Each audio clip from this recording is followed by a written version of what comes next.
ધોરણ 12 કોમર્સ વિષય અર્થશાસ્ત્ર ચેપ્ટર નંબર 4 બેન્કિંગ અને નાણાકીય નીતિ. આજનો આપણો ટોપિક છે નાણાકીય નીતિ. આપણે બેન્કિંગનો પોર્શન આખું જોઈ કાઢ્યું, બરાબર. એમાં બેંકના કાર્યો જોયા, પછી બેંકના જે પ્રકાર પડ્યા હતા, વેપારી બેંક અને મધ્યસ્થ બેંક, એ જોયા. મધ્યસ્થ બેંકના કાર્યો જોયા. આમ આપણે બેન્કિંગનો પોર્શન પૂરું કર્યું છે. હવે જે નેક્સ્ટ ટોપિક છે એ છે નાણાકીય નીતિ, જે તમને એક્ઝામમાં 5 માર્ક્સમાં કાં તો 3 માર્ક્સમાં પૂછી શકે કે નાણાકીય નીતિ એટલે શું, તેના પરિણાત્મક કે ગુણાત્મક સાધનો સમજાવો. તો હવે સ્ટાર્ટ કરીએ આપણે. નાણાકીય નીતિ એટલે શું? અર્થશાસ્ત્રના સિદ્ધાંત મુજબ નાણાકીય નીતિ એટલે અર્થતંત્રમાં એટલે દેશમાં નાણાંની માંગ અને નાણાંના પુરવઠાનું સંચાલન અને નિયંત્રણ કરવા અંગેની નીતિ એટલે નાણાકીય નીતિ. ફરી એકવાર, અર્થતંત્રમાં નાણાંની માંગ અને નાણાંના પુરવઠાનું સંચાલન અને નિયંત્રણ કરવાની નીતિ એટલે નાણાકીય નીતિ. બહુ ઇઝી વ્યાખ્યા છે, તમને યાદ તો હમણાં જ થઈ ગયું હશે. નાણાંની માંગ અને પુરવઠા જો અસમતુલા હોય તો અર્થતંત્રમાં ફુગાવો કે મંદી સર્જાય છે. જો નાણાંની માંગ અને નાણાંના પુરવઠા વચ્ચે અસમતુલા આવી જાય તો દેશમાં ફુગાવો અને મંદી જેવી સમસ્યા આવે છે. આંતરરાષ્ટ્રીય બજારમાં નાણાંના મૂલ્યને અસર પહોંચે છે તથા અર્થતંત્રમાં અસ્થિરતા આવે છે. એટલે અર્થતંત્રમાં અસ્થિરતા આવી જાય છે. માટે નાણાંની માંગ અને એનો પુરવઠાનું સંચાલન ખૂબ જ જરૂરી છે. આથી નાણાકીય નીતિને સ્થિરતા લાવવા માટેની નીતિ પણ કહે છે. શું કહે છે? ફરી એકવાર આપણે જોઈએ કે નાણાંની માંગ અને પુરવઠા વચ્ચે સારી સમતુલા ના હોય, એટલે અસમતુલા હોય તો દેશમાં અસ્થિરતા આવે છે. તો હવે એ અસ્થિરતામાંથી બહાર આવવા માટે એટલે સ્થિરતા લાવવા માટેની નીતિને પણ નાણાકીય નીતિ કહે છે. યાદ રહેશે. તમને એમસીક્યુમાં પૂછશે કે નાણાકીય નીતિનું બીજું નામ શું, તો શું લખવાનું? સ્થિરતા લાવવા માટેની નીતિ. આટલા સુધી ખબર પડી? ઓકે, આગળ વધીએ. ભારતમાં શરૂઆતના વર્ષોમાં નાણાકીય નીતિનો હેતુ નાણાંનું પ્રમાણ, તેનું મૂલ્ય અને સ્વરૂપને નિયંત્રિત કરવાનું હતો. પરંતુ હાલના સમયમાં નાણાકીય નીતિનો ઉપયોગ શાક સર્જનના નિયંત્રણ માટે પણ થાય છે. શરૂઆતમાં શું હતું કે જે નાણાકીય નીતિ હતું ને એનો ઉપયોગ શા માટે થતું હતું કે જે નાણાંનું પ્રમાણ છે, તેનું મૂલ્ય છે, તેના સ્વરૂપને નિયંત્રણ કરવાનું થતું હતું. પરંતુ આજના સમયમાં નાણાકીય નીતિનો ઉપયોગ શાક સર્જન માટે પણ કરવામાં આવે છે. એટલે શાક સર્જનના નિયંત્રણ માટે કરવામાં આવે છે. હવે આપણે નાણાકીય નીતિના બીજા વ્યાખ્યા જોઈ કાઢીએ. જે પહેલી વ્યાખ્યા છે એ છે નાણાકીય સત્તા દ્વારા લેવાયેલા એવા સભાન પગલાં જે નાણાંના જથ્થા, ઉપલબ્ધિ અને નાણાંના ખર્ચમાં પરિવર્તન લાવે. ફરી એકવાર, નાણાકીય સત્તા દ્વારા લેવાયેલા એવા પગલાં જે નાણાંના જથ્થા એટલે તેનો માંગ અને પુરવઠો, તેની ઉપલબ્ધિ અને નાણાંના ખર્ચમાં પરિવર્તન લાવે. બીજી વ્યાખ્યા, આર્થિક નીતિના હેતુઓ સિદ્ધ કરવા માટે સર્વોચ્ચ બેંક એટલે આરબીઆઈ, મધ્યસ્થ બેંક, સર્વોચ્ચ બેંકના હસ્તક નાણાંના પુરવઠાને અંકુશિત કરવાના સાધનો સોંપતી નીતિ એટલે નાણાકીય નીતિ. શું કહે છે કે સર્વોચ્ચ બેંક એટલે મધ્યસ્થ બેંકના હસ્તકે નાણાંનો જે પુરવઠો છે એને અંકુશિત કરવાના સાધનો સોંપતી નીતિ એટલે નાણાકીય નીતિ. સરળ શબ્દોમાં નાણાકીય નીતિ એટલે દેશમાં આર્થિક વિકાસની પ્રક્રિયાને ધ્યાનમાં રાખીને પ્રજાનું હિત જાળવીને આર્થિક સ્થિરતા માટે સર્વોચ્ચ બેંક દ્વારા નાણાંનો પુરવઠો અંકુશિત કરવા અંગેની નીતિ એટલે નાણાકીય નીતિ. ફરી એકવાર, દેશની આર્થિક વિકાસની પ્રક્રિયાને ધ્યાનમાં લઈને પ્રજાનું હિત જાળવીને આર્થિક સ્થિરતા માટે મધ્યસ્થ બેંક એટલે સર્વોચ્ચ બેંક દ્વારા નાણાંનો પુરવઠો અંકુશિત કરવા અંગેની નીતિ એટલે નાણાકીય નીતિ. યાદ રહેશે 3 વ્યાખ્યા. ઓકે, આગળ વધીએ હવે.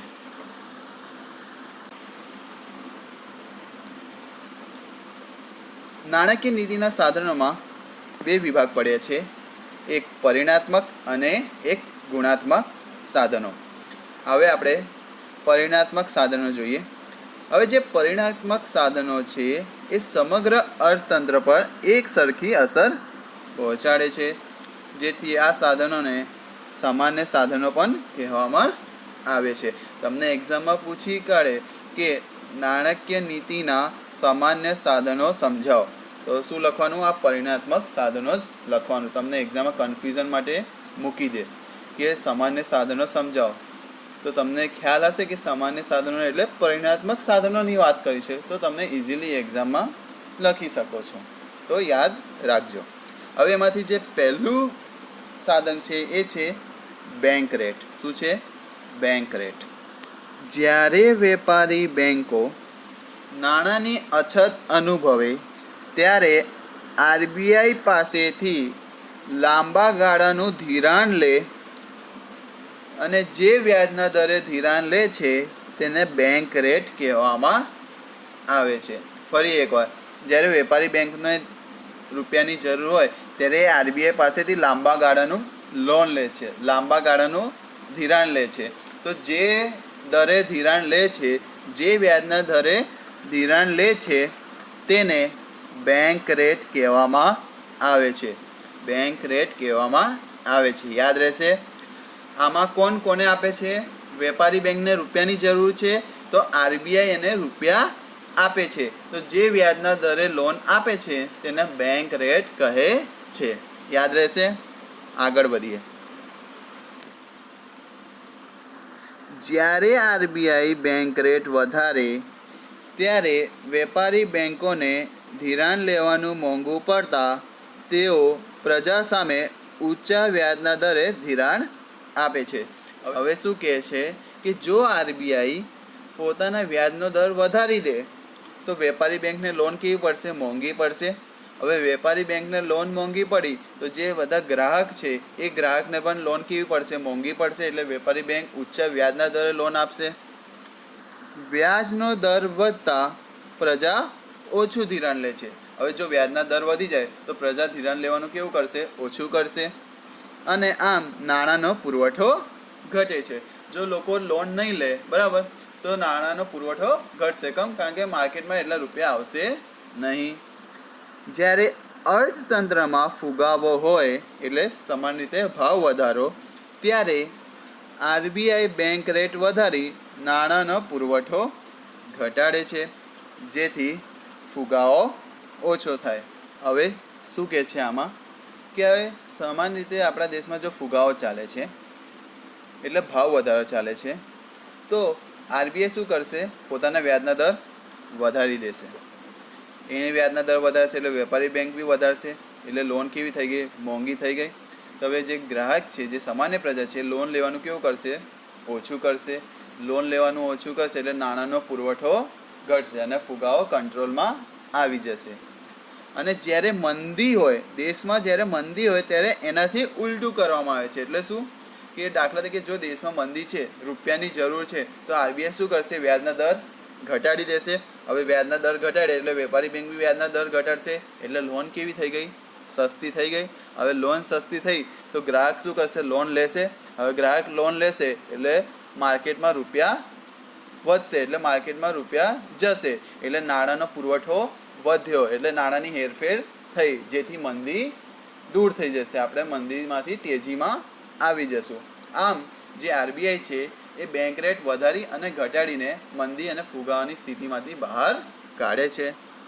આગળ, જ્યારે નાણાંની માંગ કરતાં નાણાંનો પુરવઠો વધુ હોય તો ફુગાવો સર્જાય છે. ફરી એકવાર, માંગ કરતાં પુરવઠો કેવો હોય? વધારે. એટલે માંગ ઓછી છે, પુરવઠો વધારે છે, તો ફુગાવો સ્થિતિ આવે છે. અને જો આનાથી ઊંધું હોય તો મંદી આવે છે. એટલે શું કે નાણાંની માંગ વધારે હોય અને પુરવઠો ઓછું હોય તો દેશમાં મંદી આવે છે. બેંક રેટ ખૂબ જ નીચે રાખવાની નીતિને સસ્તા નાણાંની નીતિ કહેવામાં આવે છે. અને બેંક રેટ ખૂબ જ ઊંચો રાખવાની નીતિને મોંઘા નાણાંની નીતિ કહેવામાં આવે છે. આ પણ યાદ રહેશે. બહુ ઇઝી શબ્દો છે એટલે તમને ઇઝીલી યાદ રહી શકે છે. હવે આરબીઆઈ નાણાંના પુરવઠાને બેંક રેટ દ્વારા નિયંત્રિત કરવાને બદલે રેપો રેટ અને રિવર્સ રેપો રેટ દ્વારા કરે છે. એટલે હવે આરબીઆઈ શું કરે છે, જે બેંક રેટ દ્વારા નાણાંનો પુરવઠાનો નિયમન થતો હતો એના બદલે આ જે આરબીઆઈ રેપો રેટ અને રિવર્સ રેપો રેટ દ્વારા નાણાંના પુરવઠાનું નિયંત્રણ કરે છે.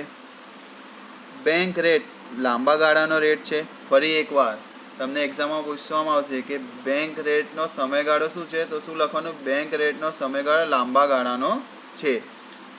જો લાંબા ગાળાની ધિરાણ લે વેપારી બેંક તો બેંક રેટની વાત કરવામાં આવે છે.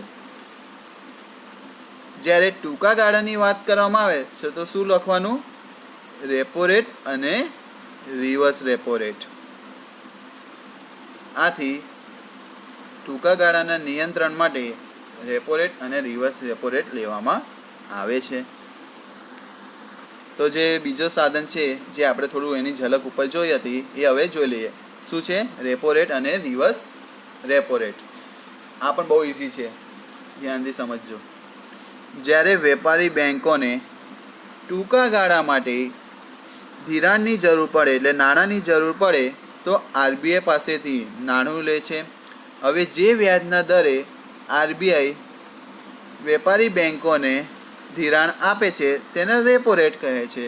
સેમ બેંક રેટ જેવું છે, પરંતુ આમાં સમયગાળો શું થઈ ગયું? ચેન્જ થઈ ગયો. આમાં શેની વાત કરવામાં આવી છે? ટૂંકા ગાળા માટે.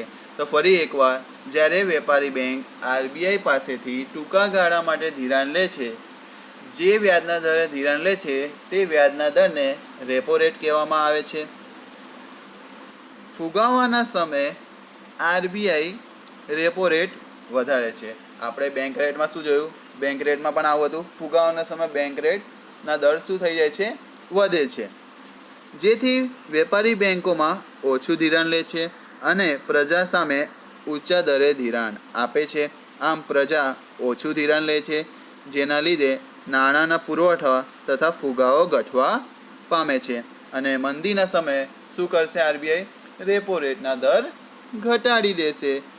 આ પણ તમે ઉપર જોઈ કાઢ્યું. બસ ખાલી ટૂંકા ગાળા અને લાંબા ગાળાનો ફરક છે. યાદ રહેશે? ઓકે. તો હવે રિવર્સ રેપો રેટ એટલે શું? આપણે રેપો રેટ જોઈ કાઢ્યું, તો હવે રિવર્સ રેપો રેટ એટલે શું એ સમજીએ. જ્યારે આરબીઆઈ ટૂંકા ગાળાનું ધિરાણ વેપારી બેંકો પાસેથી લે છે, તો જે વ્યાજના દરે ધિરાણ લે છે તેને રિવર્સ રેપો રેટ કહે છે. ફરી એકવાર, આરબીઆઈને રૂપિયાની જરૂર છે, એ વેપારી બેંક પાસે જે દરે ધિરાણ લે છે તે દરને રિવર્સ રેપો રેટ કહે છે. યાદ રહેશે? આમાં બહુ ઇઝી છે, બરાબર. જ્યારે રિવર્સ રેપો રેટ વધુ હોય ત્યારે વેપારી બેંક આરબીઆઈને લોન આપવાનું આકર્ષણ વધારે થાય છે. આમ તે આરબીઆઈને ધિરાણ આપે છે, જેથી સામાન્ય પ્રજાને ધિરાણ આપવાનું કેવું થાય છે? ઓછું થાય છે. બજારમાં નાણાંનો પુરવઠો ઘટે છે. શું કહે છે? જો રિવર્સ રેપો રેટ વધારે હોય એટલે વેપારી બેંકને વ્યાજ કેવું મળશે? વધારે. તો વેપારી બેંક કોને ધિરાણ આપશે? આરબીઆઈને આપશે. હવે ધિરાણ આરબીઆઈને આપી દીધું એટલે જે સામાન્ય પ્રજા છે એમને ધિરાણ કેવું મળશે? ઓછું મળશે. હવે પ્રજાને ધિરાણ ઓછું મળશે એટલે માર્કેટમાં પુરવઠો કેવો રહેશે? નાણાંનો ઓછો રહેશે, જેથી ફુગાવો દૂર થઈ જશે અને બજારમાં નાણાંનો પુરવઠો ઘટશે. અને રિવર્સ રેપો રેટ નીચે હોય ત્યારે નાણાંનો પુરવઠો વધે છે. બહુ ઇઝી શબ્દો છે, તમે ધ્યાનથી સમજો, બહુ ઇઝી યાદ રહી જશે.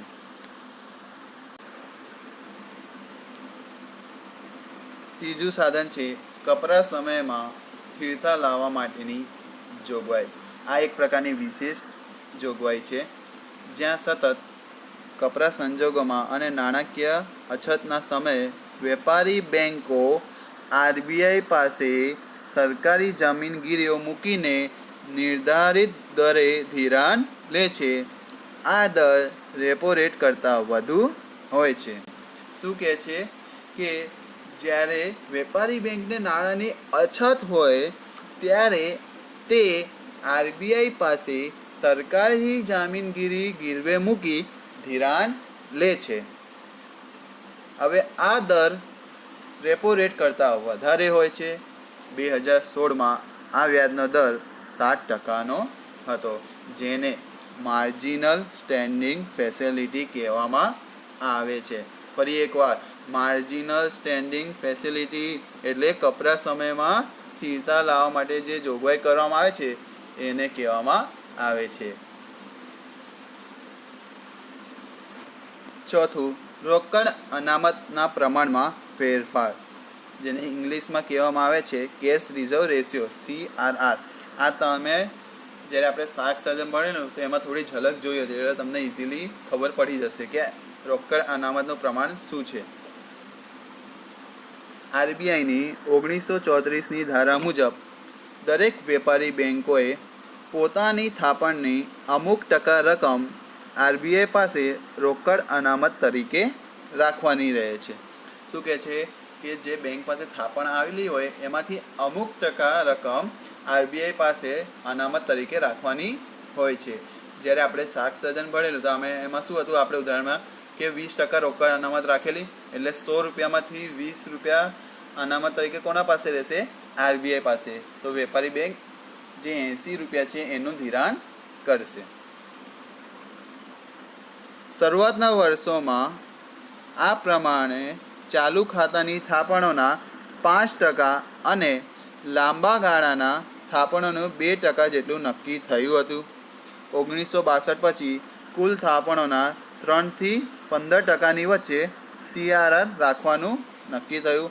આમ આરબીઆઈ જરૂરિયાત મુજબ CRR બદલે. હવે આરબીઆઈ દેશના અર્થતંત્રની સ્થિતિને જોઈને તેની જરૂરિયાત મુજબ CRR રાખે છે, એટલે રોકડ અનામતનું પ્રમાણ રાખે છે. રોકડ અનામત પ્રમાણનો હેતુ શું છે કે બેન્કિંગ વ્યવસ્થા પાસે પૂરતા પ્રમાણમાં રોકડા નાણાં રહે, જેથી કોઈ સંજોગોમાં ઘણા બધા ગ્રાહકો પોતાની થાપણો પાછી ખેંચે તો તેમને આપવા માટે બેંકો પાસે પૂરતા નાણાં રહે. વળી આ સાધન ફુગાવાના નિયંત્રણ માટે પણ વપરાય છે. જો રોકડ અનામતનું પ્રમાણ વધે તો બેંકો પાસે શાક સજન કરવા માટે ઓછું નાણું રહે છે. શું કહે છે? જો CRR વધે તો શાક સજન પ્રવૃત્તિ કરવા માટે ધિરાણ કેવી રહે છે? ઓછી રહે છે. કેવી રીતે? જો CRRનું પ્રમાણ વધારી દઈએ, આપણે ઉદાહરણમાં 20% જોયેલું શાક સજનની પ્રવૃત્તિમાં, તો વેપારી બેંક કેટલા ટકા લોન આપતી હતી? 80%નું લોન આપતી હતી. હવે જો CRR વધારી દે, 50% CRR રાખી દે, તો ધિરાણ આપવાના કેટલા રકમ રહ્યા? 50% રહ્યા. એટલે જો CRR વધે તો શાક સર્જનની પ્રવૃત્તિ શું થશે? ઓછી થશે. એટલે ધિરાણ ઓછું આપશે, જેથી પ્રજાને ઓછું ધિરાણ મળશે. આમ નાણાંનો પુરવઠો અને ફુગાવો નીચે રહે છે. મંદીના સમયમાં CRR ઓછો કરાય છે, જેથી પ્રજા ધિરાણ વધારે લે અને મંદીમાંથી બહાર આવી જાય. ખબર પડી ગઈ આમાં? પાંચમું, કાયદા માન્ય પ્રભાવિતાનું પ્રમાણ, જેને ઇંગ્લિશમાં સ્ટેચ્યુટરી લિક્વિડિટી રેશિયો કહેવામાં આવે છે. આ એક રોકડ અનામત જેવું જ છે થોડું, આમાં પણ અનામત રાખવાની હોય છે. બેન્કિંગ રેગ્યુલેશન એક્ટ મુજબ દરેક વેપારી બેંકને CRRથી જુદા અને તેથી ઉપરાંત પોતાની કુલ થાપણોના 25% જેટલું મૂલ્ય નકદ, સોનું, સરકારી જમીનગીરી વગેરે સ્વરૂપમાં રાખવાની રહે છે, જેને કાયદા માન્ય પ્રભાવિતાનું પ્રમાણ કહે છે. શું કહે છે કે SLR એટલે શું? કે પોતાની કુલ થાપણોમાંથી 25% થાપણો નકદ એટલે કેશ, સોનું એટલે ગોલ્ડ અને સરકારી જામીનગીરીના સ્વરૂપમાં રાખવાની રહે છે, જેને કાયદા માન્ય પ્રવાહિતાનું પ્રમાણ કહે છે. SLR ઊંચું હોય તો બેંકોની થાપણોનું વધુ પ્રમાણ સરકારી જામીનગીરીમાં રોકાય છે, જે રાજ્યના ખર્ચને પૂરો પાડવામાં આવે છે. વળી કેટલુંક પ્રમાણ નકદ અને સોનામાં રહે છે. જો SLR વધુ હોય તો પ્રજાને ઓછું ધિરાણ મળે છે. જો SLR વધારી દેવામાં આવે, બરાબર, તો પ્રજાને ધિરાણ કેવું મળશે? ઓછું મળશે. કમ? કારણ કે બધા રૂપિયા આમાં રોકાઈ ગયા છે સરકારી જામીનગીરીમાં, તો પ્રજાને ધિરાણ કેવું મળશે? ઓછું. જો SLR નીચા હોય તો પ્રજાને ધિરાણ કેવું મળશે? વધારે મળશે. ખબર પડી? જો SLR વધારે હોય તો ધિરાણ કેવું મળશે? ઓછું. જો SLR ઓછું હોય તો ધિરાણ કેવું મળશે? વધારે. ખબર પડી ગઈ? બહુ ઇઝી શબ્દ છે. હા, તમે એકવાર વાંચજો તો જ તમને ખબર પડશે. હું તો સમજાવી દઈશ, તમારા મગજમાં ફિટ તો થઈ જશે, પરંતુ જો તમે એકવાર જાતે બેસીને વાંચો ને તો તમારે કોન્સેપ્ટ વધારે ક્લિયર થશે, એટલે તમે એક્ઝામમાં યાદ રાખી શકો અને લખી શકશો, અને તમને લાઈફ ટાઈમ યાદ રહેશે યાર. ઓકે. જે છઠ્ઠું પરિણાત્મક સાધનો છે એ છે ખુલ્લા બજારના કાર્ય, જેને ઓપન માર્કેટ ઓપરેશન કહેવામાં આવે છે, જેનું ટૂંકું નામ ઓમો છે. આ તમને એક માર્ક્સમાં પૂછવામાં આવશે. ઓમોનું પૂરું નામ જણાવો. અર્થતંત્રમાં નાણાંના પુરવઠો વધારવા કે ઘટાડવા માટે RBI ખુલ્લા બજારમાં સરકારી જામીનગીરીનું ખરીદ વેચાણ કરે છે, જેને ઓમો કહેવામાં આવે છે, એટલે ઓપન માર્કેટ ઓપરેશન. જ્યારે RBI સરકાર પાસેથી જામીનગીરી ખરીદે છે ત્યારે અર્થતંત્રમાં નાણાંનો પુરવઠો વધે છે. એટલે શું કહે છે? જ્યારે RBI સરકાર પાસેથી જામીનગીરી ખરીદી એટલે RBI કોને રૂપિયા આપી દીધા? સરકારને આપી દીધા. તો હવે સરકાર શું કરશે? દેશમાં આર્થિક વિકાસના કાર્ય કરશે, એટલે દેશમાં નાણાંનો પુરવઠો વધશે. તો શું થયું? આમાં નાણાંનો પુરવઠો વધે છે. જ્યારે RBI ખુલ્લા બજારમાં સરકારી જામીનગીરી વેચી કાઢે ત્યારે નાણાંનો પુરવઠો ઘટે છે. એટલે શું થયું કે RBI શું કર્યું? સરકારે જામીનગીરી વેચી દીધી સરકારને. તો હવે સરકારે શું ખરીદી લીધું? જામીનગીરી ખરીદી લીધી. તો સરકારના રૂપિયા કોની પાસે ગયા? RBI પાસે ગયા. એટલે સરકારને ખર્ચ કરવા માટે રૂપિયા ઓછા પડે, એટલે નાણાંનો પુરવઠો શું થયો? ઘટ્યો. આ પ્રકારનું કાર્ય ફુગાવો અને મંદીના નિયંત્રણ માટે કરવામાં આવે છે. આ બધું કોમન જ છે, તમે બધું ખબર પડી ગઈ હશે. ફરી એકવાર, જ્યારે RBI સરકાર પાસેથી જામીનગીરી ખરીદે છે ત્યારે દેશમાં નાણાંનો પુરવઠો વધે છે, અને એનાથી ઊંધું જ્યારે RBI જામીનગીરી વેચી દે તો દેશમાં નાણાંનો પુરવઠો ઘટે છે. જે અંતિમ પરિણાત્મક સાધન છે, એટલે સાતમું સાધન છે, RBIના સરવૈયાને હુંડિયામણના વધતા કે ઘટતા પ્રમાણને આંચકાઓમાંથી મુક્ત કરવા માટેની સ્ટર્લિલાઇઝેશનની નીતિ. શું છે? સ્ટર્લિલાઇઝેશનની નીતિ. તમે સાતમો મુદ્દો એવું પણ બનાવીને લખી શકો કે સ્ટર્લિલાઇઝેશનની નીતિ. યાદ રહેશે? ઓકે, આગળ વધીએ આપણે. જ્યારે દેશમાં વધુ પ્રમાણમાં વિદેશી હુંડિયામણ આવે કે દેશની બહાર જાય ત્યારે RBIના હુંડિયામણના ખાતામાં વધઘટ થતાં તેનું સરવૈયું ખોરવાય છે. આવી પરિસ્થિતિના નિયંત્રણ માટે RBI હુંડિયામણની પુરાંત અથવા ખોટ જેટલી પ્રમાણની સરકારી જામીનગીરીઓ ખુલ્લા બજારમાં ખરીદી કે વેચીને પોતાની સરવૈયાની સમતુલા જાળવે છે, જેથી સમગ્ર નાણાં વ્યવસ્થાની પણ સમતુલા જળવાઈ રહે છે. શું કહે છે આમાં? આપણે ધ્યાનથી સમજીએ. જ્યારે ભારત દેશમાં વિદેશી હુંડિયામણ એટલે વિદેશી ચલણ આવે કે દેશની બહાર જાય ત્યારે RBIનું જે વિદેશી ચલણની જે વિદેશી હુંડિયામણની સરવૈયું છે એ થોડું ચેન્જીસ થાય છે. હવે ચેન્જીસને સમતુલા કરવા માટે RBI શું કરશે? ખુલ્લા બજારમાં સરકારી જામીનગીરીનું ખરીદ કે વેચાણ કરશે, જેના લીધે જે RBIનું વિદેશી હુંડિયામણનું ખાતું છે એ સમતુલા થઈ જાય, સમતલ થઈ જાય, અને દેશમાં નાણાંનો પુરવઠો જળવાઈ રહે અને નાણાંની સ્થિતિ પણ જળવાઈ રહે. તો આ હતા નાણાકીય નીતિના પરિણાત્મક સાધનો. તમને એક્ઝામમાં 3 માર્ક્સમાં પૂછી શકે છે. અને જો તમને કમ્બાઇન્ડ ક્વેશ્ચન પૂછે કે નાણાકીય નીતિના પરિણાત્મક અને ગુણાત્મક સાધનો સમજાવો, તો એ તમને 5 માર્ક્સમાં પૂછવામાં આવશે. તો તમને આટલું યાદ રહેશે. ઘણીવાર એવું બી પૂછી શકે કે નાણાકીય નીતિના પરિણાત્મક સાધનો સમજાવો, 5 માર્ક્સ, તો તમને સારું રહેશે. તો તમે ઇઝીલી 5 માર્ક્સ મેળવી શકો છો. ખબર પડી ગઈ? બહુ ઇઝી શબ્દ છે, તમે એકવાર વાંચજો, મજા આવશે.